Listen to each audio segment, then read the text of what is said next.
إن الحمد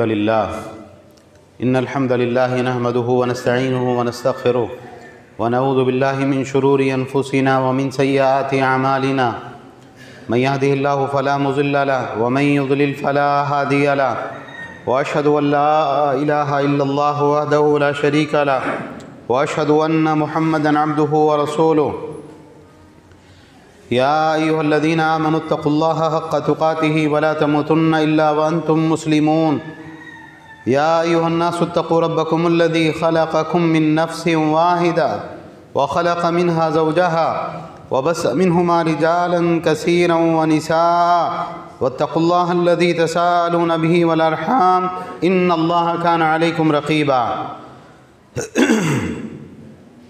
يا أيها الذين آمنوا اتقوا الله وقولوا قولا سديدا يصلح لكم أعمالكم ويغفر لكم ذنوبكم ومن يطع الله ورسوله فقد فاز فوزا عظيما أما بعد فإن خير الحديث كتاب الله وخير الهدي هدي محمد صلى الله عليه وعلى آله وسلم وشر الأمور محدثاتها وكل محدثة بدعة وكل بدعة ضلالة وكل ضلالة في النار قال سبحانه وتعالى حافظوا على الصلوات والصلاة الوسطى وقوموا لله قانتين۔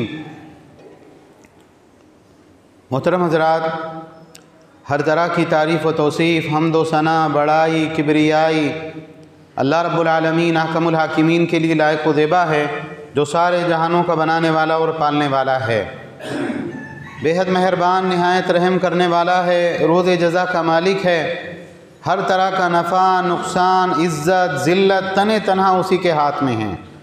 وہ جس کو عزت دے اسے کوئی ذلیل نہیں کر سکتا، اور وہ جس کو ذلیل کر دے اس کو کوئی عزت نہیں دے سکتا۔ اور بے شمار درود و سلام کا نزول ہو تمام انبیاء کرام پر، بالخصوص آخری نبی اور رسول رحمت للعالمین جناب محمد رسول اللہ صلی اللہ علیہ وسلم پر۔ بہرحال حمد و صلوات کے بعد سورہ بقرہ سے ایک آیت کریمہ میں نے آپ کے سامنے تلاوت کی، جس میں اللہ تعالیٰ نے ارشاد فرمایا حافظوا علی الصلوات والصلاة الوسطی وقوموا للہ قانتین، کہ مسلمانوں اپنی تمام نمازوں کی حفاظت کرو اور خاص طور سے درمیانی نماز کا خیال رکھو، درمیانی نماز کی حفاظت کرو اور اللہ تعالیٰ کے سامنے فرما بردار بن کر خاموش کھڑے رہو۔ حافظوا علی الصلوات، تمام نمازوں کی محافظت کرو۔ نماز کی حفاظت کرنا یہ دین اسلام کے اندر جب ایک انسان کلمہ پڑھ کر داخل ہو جاتا ہے، مسلمان ہو گیا، مومن ہو گیا، ایمان قبول کر لیا، تو جتنی عبادتیں ہیں، جتنے احکام ہیں، ان ساری عبادتوں کے اندر، سارے احکامات کے اندر سب سے زیادہ تاکید جس کی اللہ اس کے رسول نے۔ قرآن اٹھا کے آپ دیکھ لیجئے، اللہ کے نبی صلی اللہ علیہ وسلم کی حدیث آپ اٹھا کے دیکھ لیجئے، سب سے تاکید والا عمل، سب سے افضل عمل کیا ہے؟ نماز کو اس کے وقت پر ادا کرنا۔ صحیح بخاری میں حضرت عبداللہ ابن مسعود رضی اللہ تعالیٰ عنہ کی روایت ہے کہ انہوں نے اللہ کے نبی صلی اللہ علیہ وسلم سے پوچھا، یا رسول اللہ ای العمل احب الی اللہ، اے اللہ کے رسول، اللہ کے نزدیک سب سے محبوب عمل کون سا ہے؟ آپ نے کہا الصلاۃ علی وقتہا، نماز کو اس کے وقت پر ادا کرنا۔ تو تمام نمازوں کو اس کے وقت پر ادا کرنا ضروری ہے، اور اللہ نے کہا نمازیں تو ساری ہی پڑھنی ہیں، لیکن یاد رکھو عصر کی نماز کی ایک خاص اہمیت ہے۔ صلاۃ وسطیٰ درمیانی نماز مطلب عصر کی نماز، تو عصر کی نماز کی حفاظت کرو، عصر کی نماز کا خاص اہتمام کرو، کسی صورت میں عصر کی نماز جماعت کے بغیر تمہاری ہونے نہ پائے، جماعت کے ساتھ مسجد میں جا کر عصر کی نماز پڑھنے کا اہتمام کرو۔ غزوہ خندق کے موقع پر اللہ کے نبی صلی اللہ علیہ وسلم اور صحابہ پر ایک موقع ایسا آیا کہ کافر اتنے تیر برسا رہے تھے اور اس طرح سے خندق کو پار کر کے مدینہ میں گھسنے کی کوشش کر رہے تھے کہ اللہ کے نبی صلی اللہ علیہ وسلم اور صحابہ کوشش کے باوجود بھی عصر کی نماز اس کے وقت پر ادا نہیں کر پائے۔ عصر کا پورا وقت نکل گیا، مغرب کا وقت آ گیا، تو اللہ کے نبی صلی اللہ علیہ وسلم نے جب عصر کی قضا نماز ادا کی تو آپ صلی اللہ علیہ وسلم نے فرمایا کہ اللہ تعالیٰ ان کافروں کے گھروں اور قبروں کو آگ سے بھر دے، انہوں نے آج ہماری عصر کی نماز فوت کر دی، ہماری آج صلاۃ وسطیٰ کو انہوں نے چھڑا دیا۔ اللہ کے نبی صلی اللہ علیہ وسلم کیسے تھے؟ رؤوف و رحیم، امت کے اوپر مہربان، ہر موقع پر لوگوں کو دعا دینے والے، لوگوں کی ہدایت کی دعا مانگنے والے۔ لیکن جب عصر کی نماز فوت ہوئی تو اللہ کے نبی صلی اللہ علیہ وسلم نے کیا کہا؟ اللہ ان مشرکوں کے گھروں اور قبروں کو آگ سے بھر دے۔ اور اللہ کے نبی صلی اللہ علیہ وسلم کی حدیث ہے، من ترک صلاۃ العصر فقد حبط عملہ، جس نے عصر کی نماز جان بوجھ کے چھوڑ دی اس کے پچھلے سارے اعمال برباد ہو گئے۔ آپ کی 50 سال عمر ہے، آپ نے کیا کیا؟ حج کر رکھا ہے، عمرہ آپ ادا کر چکے ہیں، اور صدقہ خیرات آپ عام طور سے لوگوں کو کرتے رہتے ہیں، جب موقع ملا قرآن پڑھتے ہیں، رمضان کے روزے رکھتے ہیں، مال کی زکوٰۃ ادا کرتے ہیں، بہت سارے کام آپ کرتے رہتے ہیں نیکی اور خیر کے، لیکن ایک دن عصر کی نماز جان بوجھ کے آپ چھوڑ دیتے ہیں۔ کوئی عذر نہیں ہے، کوئی جو ہے آپ کی پریشانی نہیں ہے، آپ پڑھ سکتے تھے لیکن آپ نے غفلت اور کوتاہی کی وجہ سے عصر کی نماز چھوڑ دی، پچھلے 50 سال کے اعمال آپ کے پورے برباد ہو گئے۔ تو نمازوں کی اہمیت ہے، عصر کی نماز کی اہمیت ہے، اور اللہ تعالیٰ نے کیا فرمایا کہ نماز کے اندر قنوت کی حالت میں کھڑے رہو، خاموشی کی حالت میں کھڑے رہو۔ صحابی کہتے ہیں کہ اس آیت کریمہ کے نزول سے پہلے اگر کسی کو کوئی ضروری بات کرنی ہوتی تو نماز پڑھنے والے سے بھی وہ ضروری بات چیت کر لیا کرتا تھا، لیکن جب یہ آیت کریمہ نازل ہوئی تو اب اس کے بعد نماز کے اندر بات چیت کرنے کی اجازت نہیں رہی۔ تو نماز بہت بڑا عمل ہے۔ آپ نماز کی اہمیت کا اندازہ آپ اس بات سے لگائیں کہ نماز کے اندر آپ دوسرا کوئی کام نہیں کر سکتے، نہ دین کا نہ دنیا کا۔ بھئی ایک انسان روزے دار ہے تو کھانا پینا اس کے لیے منع ہے، لیکن وہ بات کر سکتا ہے، چل پھر سکتا ہے، ادھر سے ادھر جا سکتا ہے، گھر جا سکتا ہے، بازار میں جا سکتا ہے۔ ایک آدمی حج کر رہا ہے تو حج کے دوران وہ کھا پی سکتا ہے، دوسرے اور بہت سارے کاموں کو انجام دے سکتا ہے، لیکن جب آپ نماز پڑھنے کے لیے کھڑے ہوئے تو اللہ اکبر جیسے آپ نے کہا، اس تکبیر کو کیا کہا جاتا ہے؟ تکبیر تحریمہ، حرام کر دینے والی تکبیر۔ دنیا اور آخرت کے سارے کام آپ کے اوپر حرام ہو گئے، اب کوئی کام کرنا دوسرا آپ کے لیے جائز نہیں رہا۔ اب آپ کو کیا کرنا ہے؟ صرف نماز پڑھنی ہے، اللہ کی طرف توجہ کرنی ہے، اس کے علاوہ دوسرا کوئی کام آپ نے نہیں کرنا ہے۔ یہ نماز کی اہمیت ہے۔ اسی طرح سے آپ دیکھیں کہ ہر نبی کی شریعت میں نماز رہی ہے۔ کوئی نبی، جتنے انبیاء آئے 1,24,000 یا جو بھی تعداد ان کی رہی، ہر امت کے اندر جو ہے اللہ تعالیٰ نے اپنے نبی اور رسول کو بھیجا ہے۔ کوئی دین، کوئی شریعت ایسی نہیں رہی ہے جس کے اندر نماز کا حکم نہ رہا ہو۔ اور طائف والے آئے اللہ کے نبی صلی اللہ علیہ وسلم کے پاس میں اور آپ سے کہا کہ ہم ایک شرط پہ دین اسلام قبول کرنے کے لیے تیار ہیں کہ ہم نماز نہیں پڑھیں گے۔ اللہ کے نبی صلی اللہ علیہ وسلم نے فرمایا کہ اس دین میں تو کوئی خیر ہی نہیں جس کے اندر رکوع نہ ہو، اللہ کے سامنے جھکنا نہ ہو۔ اور یہ کس صورت کب تک فرض ہے؟ جب تک انسان کو موت نہیں آ جاتی اس وقت تک اس کے اوپر نماز کا ادا کرنا فرض ہے۔ عمران ابن حسین رضی اللہ تعالیٰ کی حدیث ہے، صحابی نے کہا، انہوں نے یا کسی اور صحابی نے کہا، اللہ کے نبی مجھے بواسیر کی بیماری ہے اور میں کھڑے ہو کے نماز نہیں پڑھ سکتا ہوں۔ آپ صلی اللہ علیہ وسلم نے کیا فرمایا؟ آپ نے کہا اگر کھڑے ہونے کی طاقت نہیں تو بیٹھ کے نماز پڑھو، اور اگر ایک انسان اتنا بیمار ہو جائے کہ اٹھ کر بیٹھنے کی بھی طاقت اس میں نہیں ہے، اللہ کے نبی صلی اللہ علیہ وسلم نے فرمایا کروٹ کے بل لیٹ کے نماز پڑھو، لیکن نماز کسی صورت میں معاف نہیں ہے۔ انسان ہوائی جہاز میں اڑ رہا ہو، خلا کے اندر اسپیس میں چلا جائے، یا دریا کی گہرائیوں کے اندر کسی آبدوز کے اندر موجود ہو، ہر صورت میں اس کے لیے نماز کا ادا کرنا فرض ہے۔ نماز اسلام کے اندر ساری عبادتوں میں سب سے زیادہ تاکید اور سب سے زیادہ اہمیت اگر کسی چیز کی ہے تو وہ نماز ہے۔ بہت سارے لوگ نماز کی اہمیت سے واقف نہیں، اور نماز کے انسانی زندگی کے اوپر کیا اثرات ہوتے ہیں، انسان نماز پڑھنے کے بعد میں کیسے اس کی زندگی سنورتی ہے، کیا نماز کی وجہ سے خیر اور بھلائیاں اس کی زندگی میں آتی ہے، ان خیر اور بھلائیوں سے بھی لوگ واقف نہیں۔ اس کا نتیجہ یہ ہے کہ آج امت کی اکثریت بے نمازی ہے، اور جو نماز پڑھتے ہیں وہ نماز پڑھنے والے بھی کیسے ہیں؟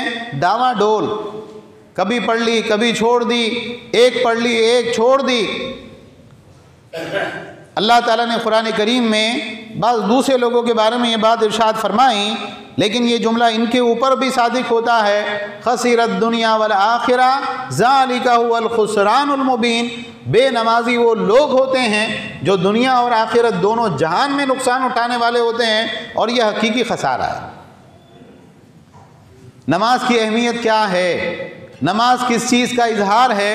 اس سلسلے میں اگر آپ علماء کے کلام کو پڑھیں گے تو اس میں سب سے بنیادی بات یہ ہے کہ نماز بذات خود ایمان ہے۔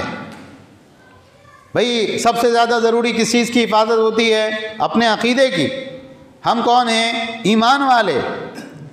قیامت کے دن ایمان والے جنت میں جائیں گے اور کافر اور مشرک جہنم کے اندر جائیں گے۔ اللہ تعالیٰ کے یہاں سب سے ضروری کیا چیز ہے؟ کہ انسان کا ایمان محفوظ ہو۔ تو نماز صرف عمل نہیں ہے، نماز ایمان ہے۔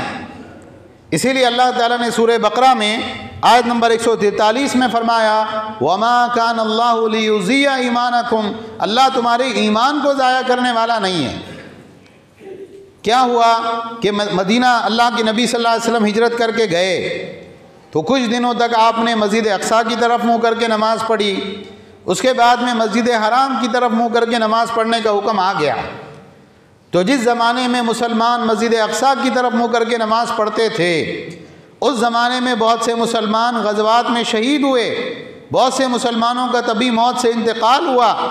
تو یہود و نصارہ نے کہا کہ اگر مسجد حرام کی طرف منہ کر کے نماز پڑھنا ضروری ہے تو جو مسلمان مسجد اقصیٰ کی طرف منہ کر کے نماز پڑھ رہے تھے اور اس حالت میں ان کی موت آئی، اب بتائیے ان کا انجام کیا ہوگا؟ وہ جنت میں جائیں گے کہ جہنم میں جائیں گے؟ تو اللہ تعالیٰ نے یہ نہیں فرمایا کہ اللہ تمہارے عمل کو ضائع نہیں کرے گا، اللہ تعالیٰ تمہاری نماز کو ضائع نہیں کرے گا۔ اللہ تعالیٰ نے کیا فرمایا؟ وَمَا كَانَ اللَّهُ لِيُضِيعَ إِيمَانَكُمْ، اللہ تمہارے ایمان کو ضائع کرنے والا نہیں ہے۔ امام بہقی رحمہ اللہ نے اس آیت کریمہ کی تفسیر میں کہا ہے لَيْسَ مِنَ الْعِبَادَاتِ بَعْدَ الْإِيمَانِ الرَّافِعُ لِلْكُفْرِ عِبَادَةٌ سَمَّاهَا اللَّهُ عَزَّ وَجَلَّ إِيمَانًا، کہ جب ایمان لے آئے بندہ اور کفر کو چھوڑ دے تو ایمان لانے کے بعد میں اس کی ساری عبادتوں میں سے کوئی عبادت ایسی نہیں ہے جس کو اللہ تعالیٰ نے خود ایمان قرار دیا ہو اور اس کے چھوڑنے کو اللہ کے نبی صلی اللہ علیہ وسلم نے خود کفر کہا ہو۔ کہتے ہیں کہ یہ نماز کے علاوہ اور کوئی عبادت نہیں، اور کہا کہ اللہ نے قرآن کریم میں جہاں نماز کا تذکرہ کیا وہاں ایمان کا تذکرہ کیا۔ جیسے ابو جہل کے بارے میں اللہ نے قرآن میں کہا فلا صدق ولا صلی، نہ اس نے اللہ کے نبی کی تصدیق کی نہ اس نے نماز پڑھی۔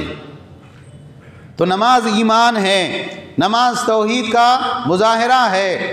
اور اللہ کے نبی صلی اللہ علیہ وسلم کے زمانے میں بہت سارے لوگوں کا ایک جملہ کیا ہوتا ہے، کاش ہم اللہ کے نبی صلی اللہ علیہ وسلم کے زمانے میں ہوتے، کتنا اچھا ہوتا، اللہ کے نبی صلی اللہ علیہ وسلم کا ساتھ ہم کو نصیب ہوتا، اللہ کے نبی صلی اللہ علیہ وسلم کے پیچھے ہم نماز پڑھتے، آپ کو دیکھتے۔ اللہ کے نبی صلی اللہ علیہ وسلم کے زمانے میں مدینہ کی اسلامی حکومت میں وہی شخص زندہ رہ سکتا تھا جو نماز پڑھتا ہو، اور جو نماز نہیں پڑھتا تھا وہ اس لائق تھا کہ اس کی گردن اڑا دی جاتی۔ بالکل جو ہے مدینہ کے مسلمان اس بات کو جانتے تھے۔ انس ابن مالک رضی اللہ تعالیٰ عنہ کی حدیث ہے کہ ان نبی صلی اللہ علیہ وسلم کان اذا غدا بنا قوما لم یکن یغدو بنا حتی یصبحوا ینذروا فإن سمع اذانا کف عنہم وإن لم يسمع اذانا غار علیہم۔ اللہ کے نبی صلی اللہ علیہ وسلم صحابہ کسی بستی پر کسی آبادی پر حملہ کرنے کے ارادے سے گئے تو آپ حملہ نہیں کرتے تھے، رکے رہتے تھے یہاں تک کہ صبح فجر کا وقت ہو جاتا۔ اگر اس بستی سے اذان کی آواز آ جاتی تو اللہ کے نبی صلی اللہ علیہ وسلم اور صحابہ رک جاتے کہ یہ لوگ مسلمان ہو چکے ہیں، اور اگر اذان کی آواز نہیں آتی تو اللہ کے نبی صلی اللہ علیہ وسلم اور صحابہ اس بستی پر حملہ کر دیتے۔ اسی طرح سے صحیح بخاری کی ایک روایت ہے، اللہ کے نبی صلی اللہ علیہ وسلم ایک مرتبہ غنائم تقسیم کر رہے تھے، وہ مال جو مال غنیمت میں مسلمانوں کو ملا تھا۔ تو ایک شخص آیا اور اس نے کہا یا رسول اللہ اتق اللہ، اے اللہ کے رسول اللہ کا تقوی اختیار کیجیے، اللہ سے ڈریے۔ کیا معنی تھے؟ وہ شخص یہ کہنا چاہ رہا تھا کہ آپ انصاف نہیں کر رہے ہیں، آپ کو اللہ سے ڈرنا چاہیے۔ تو اللہ کے نبی صلی اللہ علیہ وسلم نے فرمایا کہ ویلک اولست احق اہل الارض ان یتقی اللہ، تجھ پر حیرت ہے، کیا میرے سوا اور کون ہے جو سب سے زیادہ زمین پر اللہ سے ڈرنے کا حقدار ہو؟ تو حضرت خالد بن ولید رضی اللہ تعالیٰ عنہ نے کہا اللہ کے نبی آپ کہیں تو میں اس کی گردن اڑا دوں، کوئی منافق دکھ رہا ہے جو آپ کے اوپر اعتراض کر رہا ہے۔ اللہ کے نبی صلی اللہ علیہ وسلم نے فرمایا لعلہ ان یکون یصلی، چھوڑ دو، ہو سکتا ہے کہ یہ نمازی ہو۔ تو مدینہ کے اندر مومن، کافر، منافق، اس کی پہچان کیا تھی؟ وہ مسلمان جو جماعت کے ساتھ نماز پڑھتا ہے وہ مومن ہے، اور جو جماعت کے ساتھ نماز نہیں پڑھتا وہ منافق ہے، اور جو نماز ہی نہیں پڑھتا وہ کافر ہے۔ آج کے دور میں اگر اللہ کے نبی صلی اللہ علیہ وسلم اور صحابہ آ جائیں اور ہم لوگوں کا حال دیکھیں بے نمازی ہونے کا، نمازوں کو ضائع کرنے کا، تو وہ کافروں سے جہاد کرنے کی بجائے کس سے جہاد کریں گے؟ مسلمانوں سے، اس لیے کہ اکثریت بے نمازی ہے۔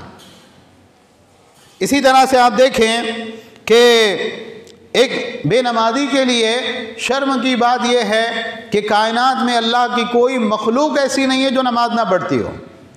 یہ کہاں ہے؟ یہ چیز اللہ نے قرآن میں ذکر کی ہے۔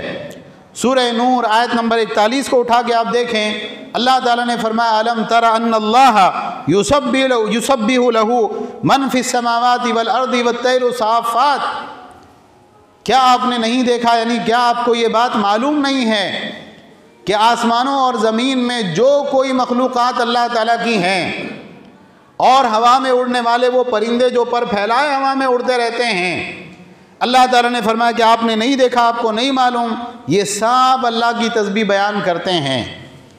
اور فرمایا کل قد علم صلاتہ و تسبیحہ، اللہ کی ہر مخلوق نے نماز پڑھنے کا اور اللہ کی تسبیح بیان کرنے کا طریقہ سیکھ لیا ہے، جان لیا ہے۔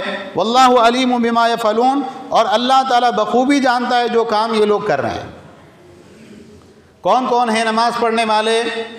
بہت سے مسلمان، بہت سے انسان، اور بہت سے جن، اور اللہ کے سارے فرشتے ہیں جو نماز پڑھتے ہیں۔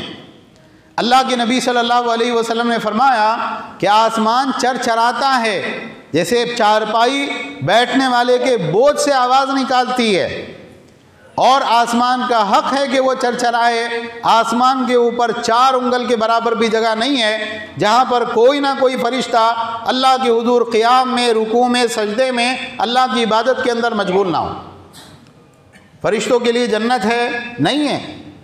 جہنم کا معاملہ ان کے ساتھ میں ہے؟ نہیں ہے۔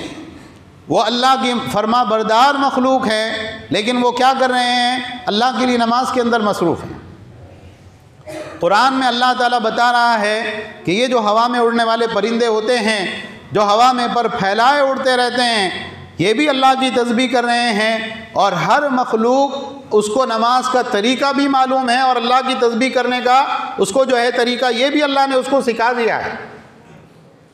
ہوا میں اڑنے والے پرندے، پانی میں تیرنے والی مچھلیاں، اور بلوں میں رہنے والی چونٹیاں، زمین پہ چلنے پھرنے والے جانور، اور بلوں میں رہنے والے کیڑے مکوڑے، اللہ کی ساری مخلوق نمازی بھی ہے، تسبیح کرنے والی بھی ہے، اللہ کی تعریف بھی کرنے والی ہے۔ اگر کوئی نماز چھوڑ رہا ہے تو کون چھوڑ رہا ہے؟ یہ انسان جس کو اللہ نے ساری نعمتوں سے نواز رکھا ہے۔ شرم کی بات ہے کہ نہیں ہے کہ زمین میں رہنے والے کیڑے مکوڑے اللہ کی تسبیح کریں، اللہ کے لیے نماز پڑھیں، اور وہ انسان جس کو اللہ نے ساری چیزوں سے نوازا وہ اللہ کے لیے نماز نہ پڑھے۔ آج اگر ہم ہماری اخلاقی حالت دیکھیں، آج اگر ہم جو ہے ہمارے کاموں کو دیکھیں، عام طور سے لوگ گناہوں کے اندر ڈوبے ہوئے ہیں، اور اخلاقی اعتبار سے انتہائی نچلے درجے پر ہیں۔ اس کی وجہ کیا ہے؟ اس کی وجہ نماز کی حفاظت نہ کرنا ہے۔ اللہ سبحانہ و تعالیٰ نے سورہ معارج کے اندر فرمایا ان الانسان خلق ہلوعا، بلا شبہ انسان کو بڑا کم ظرف پیدا کیا گیا ہے، بے صبرا پیدا کیا گیا ہے۔ اذا مسہ الشر جزوعا، ذرا اس کو کوئی تکلیف ہوتی ہے، نقصان پہنچتا ہے تو انسان کیا کرنے لگتا ہے؟ جزا فضا کرنے لگتا ہے، چیخ پکار کرنے لگتا ہے، اللہ کی پچھلی ساری نعمتوں کو بھول جاتا ہے۔ اور فرمایا وَإِذَا مَسَّهُ الْخَيْرُ مَنُوعًا، جب اللہ تعالیٰ اس کو بھلائی دے دیں، مال سے نواز دیں، دنیاوی اعتبار سے نعمتوں سے نواز دے، تو یہی آدمی کیا کرنے لگتا ہے؟ صاحب مال روک کر بیٹھ جاتا ہے، بخیل اور کنجوس بن جاتا ہے۔ إِلَّا الْمُصَلِّينَ الَّذِينَ هُمْ عَلَىٰ صَلَاتِهِمْ دَائِمُونَ، ہم اگر نمازی ایسے نہیں ہوتے، وہ نمازی جو ہمیشہ کے نمازی ہوتے ہیں، ان نمازیوں کے اندر یہ صفت نہیں ہوتی۔ تو اللہ تعالیٰ بتا رہا ہے کہ انسان کی نفس کی جو کمزوریاں ہوتی ہے، اس کا بے صبرا بن، اس کی بخل اور کنجوسی کی عادت، شہوات کے اندر ڈوبا رہنا، برائیوں کی طرف بھاگنا، دل کے اندر جو ہے 10 طرح کی برائیوں کا انبار جمع کر لینا، یہ ساری چیزیں کیسے دور ہوگی؟ نماز کی پابندی سے دور ہوگی، جب انسان پابندی کے ساتھ نماز پڑھے۔ اور اللہ تعالیٰ نے سورۃ العنکبوت کے اندر فرمایا اتل ما اوحی الیک من الکتاب، اے محمد صلی اللہ علیہ وسلم، جس کتاب کی وحی آپ کی طرف کی گئی اس کتاب کی تلاوت کرنے کا معمول بنائیے۔ وَأَقِمِ الصَّلَاةَ، اور نماز قائم کیجیے۔ إِنَّ الصَّلَاةَ تَنْهَىٰ عَنِ الْفَحْشَاءِ وَالْمُنكَرِ، بے شک نماز بے حیائی سے اور برے کاموں سے روکتی ہے۔ وَلَذِكْرُ اللَّهِ أَكْبَرُ، اور اللہ کی یاد تو سب سے بڑی چیز ہے۔ وَاللَّهُ يَعْلَمُ مَا تَصْنَعُونَ، اور بلا شبہ اللہ تعالیٰ جانتا ہے جو کام تم کر رہے ہو۔ آج ہماری قوم میں جو برائیاں عام ہیں، بے حیائیاں اور فحاشی اور غلط کام، یہ ساری چیزوں کی وجہ کیا ہے؟ لوگوں کا بے نماز ہونا ہے۔ بچہ بہت خراب ہو گیا، سنتا نہیں ہے، غلط لائن میں چلا گیا، بچی بگڑ گئی، بچی جو ہے غلط راستے کے اوپر جا رہی ہے۔ کیوں؟ اس لیے کہ ماں باپ نے اس کی نماز پڑھانے کی کبھی فکر ہی نہیں کی۔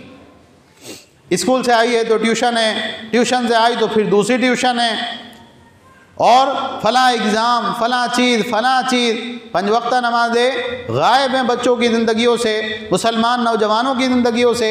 یہ اس کا وبال ہے کہ مسلمان تیزی کے ساتھ برائیوں کے راستے پہ جا رہے ہیں۔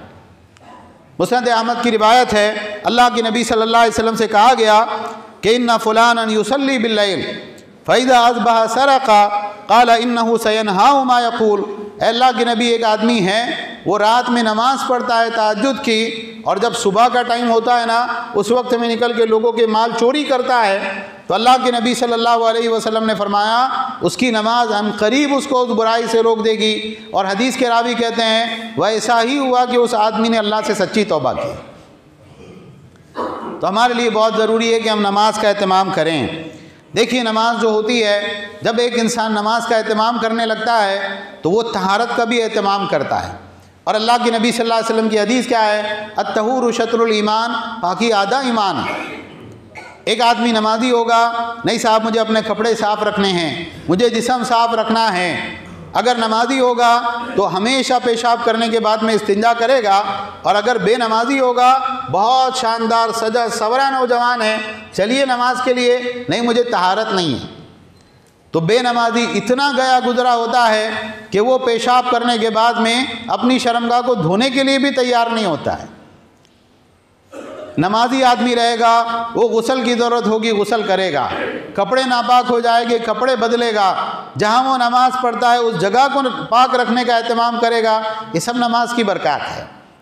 علماء نے اس سلسلے میں ایک چیز ذکر کی ہے کہ نماز لوگوں کو اوقات کی حفاظت سکھاتی ہے۔ آج عام طور سے ہماری قوم میں آپ دیکھیں کہ بھئی 10 بجے کا ٹائم آپ دیں گے، بندہ 12 بجے آپ کے پاس میں پہنچے گا۔ کیا وجہ ہے؟ نماز کا صحیح طریقے سے اہتمام نہیں۔ اگر نماز کا اہتمام ہو تو انسان کے اندر اوقات کی پابندی کی صفت آتی ہے، اور نماز مسلمانوں کو اجتماعیت سکھاتی ہے۔ ایک صحابی آئے اللہ کے نبی صلی اللہ علیہ وسلم کے پاس میں، تو آپ صلی اللہ علیہ وسلم نے فرمایا علیکم ما من ثلاثۃ فی قریۃ لا یؤذن ولا تقام فیہم الصلاۃ، کہ 3 آدمی بھی کسی دیہات میں ہو اور وہ اس میں اذان نہ دیں، نہ نماز قائم کریں جماعت کے ساتھ میں، الا استحوذ علیہم الشیطان، شیطان ان کے اوپر حاوی ہو جاتا ہے۔ آپ صلی اللہ علیہ وسلم نے فرمایا فعلیک بالجماعۃ، تمہارے اوپر جماعت کی پابندی لازم ہے۔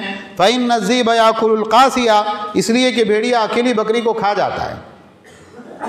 بہت ضروری ہے کہ ہم نماز کا اہتمام کریں۔ دیکھیے وقت ہمارے پاس میں ختم ہو رہا ہے۔ اللہ کے نبی صلی اللہ علیہ وسلم اور سلف کے حالات آپ نے بارہا پڑھے ہیں۔ آپ صلی اللہ علیہ وسلم کیا آپ کی زندگی میں نماز کا اہتمام تھا؟ مرض الوفات کا حال اگر آپ پڑھیں تو آپ کو معلوم ہوگا کہ کئی دن آپ صلی اللہ علیہ وسلم صحابہ فراش رہے، اس حال میں تھے کہ کھڑے ہو کے نماز نہیں پڑھا سکتے تھے۔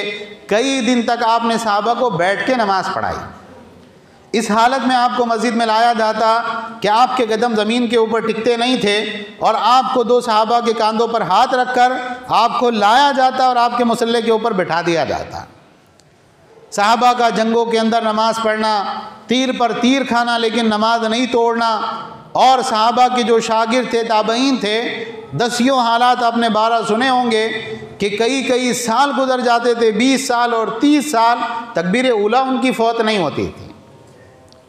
آج ہمارا حال کیا ہے؟ نمازوں کے تعلق سے کتنی غفلت ہے، کتنی کوتاہی ہے، اور اس کے بعد میں ہم لوگ کیا سمجھتے ہیں؟ ہم بہت بڑے دیندار، فلاں حاجی صاحب، فلاں ذمہ دار صاحب، فلاں ایسے فلاں ویسے، یہ دینی اعتبار سے فلاں عہدے اور منصب پر ہے، یہ دنیاوی اعتبار سے فلاں عہدے اور منصب پر ہیں، یہ ڈاکٹر ہیں، یہ انجینئر ہیں، یہ فلاں ذمہ دار ہیں، یہ فلاں ہیں، اور ہیں کیا؟ بے نمازی۔ اگر آپ غور کریں اللہ کے نبی صلی اللہ علیہ وسلم کی احادیث بے نمازی کے بارے میں کیا ہے، سلف کا معمول بے نمازی کے بارے میں کیا ہے، اور ہم کہاں ہیں، ہم کو سمجھ میں آئے گا کہ ہم کتنے بڑے خطرے میں ہیں۔ نمازوں کا اہتمام کریں، 5 وقتہ نمازوں کی پابندی کریں، اور جماعت کے ساتھ نماز پڑھنے کا اہتمام کریں۔ حضرت عبداللہ ابن مسعود رضی اللہ تعالیٰ عنہ کہا کرتے تھے، وہ آدمی جو اللہ سے مسلمان ہونے کی حالت میں ملنا چاہتا ہے، اس کے لیے یہ ضروری ہے کہ وہ نمازوں کو ان گھروں میں جا کے ادا کرے جہاں پر اذان ہوتی ہے، یعنی مسجد میں۔ اگر آپ جماعت کے ساتھ نماز پڑھتے ہیں تو امید ہے کہ اللہ سے آپ مسلمان ہونے کی حالت میں ملیں گے۔ اگر ایک آدمی جماعت سے نماز پڑھنے کا اہتمام نہیں کرتا، اس کی کوئی گارنٹی نہیں کہ مرنے سے پہلے وہ مسلمان رہے گا یا یہودی اور عیسائی بن کے دنیا سے جائے گا۔ تو ہمارے لیے بہت ضروری ہے کہ ہم ان غلطیوں اور کوتاہیوں سے سچی توبہ کریں، اللہ کے حضور جو ہے نماز پڑھنے کا عزم کریں، اور کسی بھی نماز کو جماعت کے بغیر نہ پڑھیں۔ جو کوتاہیاں کمیاں ہم سے ہو گئی اس کے لیے سچی توبہ کریں۔ اللہ تعالی ہم سب کے گناہوں کو معاف فرمائیں۔ ساری دنیا کے اندر جہاں جہاں مسلمان پریشان حال ہے، اے اللہ ان کی پریشانیوں کو دور فرما۔ اے اللہ جن علاقوں میں مسلمان ستائے جا رہے ہیں، قتل کیے جا رہے ہیں، اے اللہ تو ان کی غیبی امداد فرما۔ اے اللہ غزہ اور فلسطین کے مسلمانوں کی مدد فرما۔ ساری دنیا میں جہاں مسلمان پریشان ہیں، اے اللہ ان کی مدد فرما۔ اے اللہ اسلام اور مسلمانوں کو عزت عطا فرما، کفر اور کافروں کو ذلیل اور رسوا فرما۔ اے اللہ ہم سے جو غلطیاں کوتاہیاں ہو رہی ہم کو معاف کر دے، ہمارے صغیرہ کبیرہ گناہوں کو معاف فرما دے، ہم سب کو سچی پکی توبہ کی توفیق عطا فرما۔ اے اللہ جو مسلمان بے نکاح ہیں ان کو مناسب جوڑا عطا فرما، جو بے اولاد ہیں اللہ ان کو نیک صالح اولاد عطا فرما، جو بے روزگار ہیں اللہ ان کو حلال طیب روزگار عطا فرما، جو بیمار ہیں اللہ ان کو شفائے کاملہ عاجلہ عطا فرما، جو گزر چکے اللہ ان کی قبروں کو نور سے بھر دے، اور ہمیں بھی اپنی قبر اور موت کی تیاری کرنے کی توفیق عطا فرما۔ آمین وآخر دعوانا ان الحمد للہ رب العالمین۔